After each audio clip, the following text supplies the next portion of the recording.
Salamünaleyküm dostlar, bugünkü işimiz Y2 xətasıdır. Y2 xətası nə üçün baş verir, səbəbləri.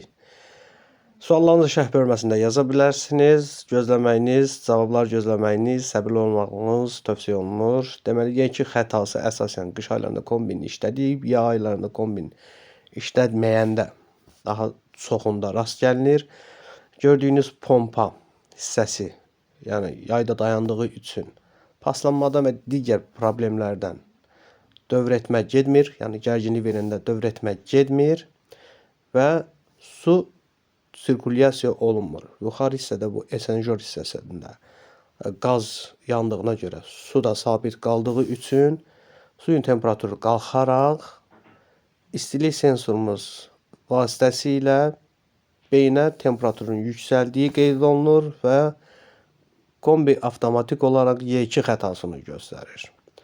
Sizin edəcəyiniz iş əgər Y2 xətası pompadandırsa, pompanın arxasında gördüyünüz atverka açılan yeri bir arxasına qurucu vasitə qoymaqla açırıq, oradan su gələcək, içini bir dövr fırladırıq. Yəni bir dövr fırlatdıqdan sonra yenidən gərginlik versəz, Y2 xətası ortadan qalxmış olacaq. Yenə qeyd etdiyim kimi, əgər bizim Y2 xətamız pompadandırsa. Y2 xətası başqa nədən baş verər? Bunun üstündə danışaq. Y2 xətası əsasən su filtrlərində tutulmasından baş verir. Yenə həmin proses gedir. Su filtrləri tutulduqda, yəni bu hissələrdə su filtrləri olur, qayıdan hissədə, bir də soyuq suyun girişində. Onunla işimiz yoxdur. Bizə əsasən qayıdan hissədəki filtr maraqlandırır.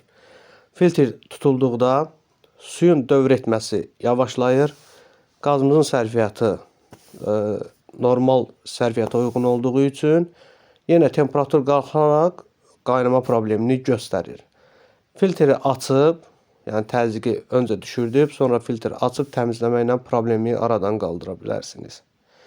Başqa bir problem Y2 problemi esenjor hissədə suyun həddən artıq qaynaması və yaxud temperaturun yüksək olması nəticəsində bilirsiniz ki, 47 dərəcədən sonra su əflənməyə başlayır. Bunun nəticəsində də esenjorda yığılan ərklər esenjoru tutmağa başlar.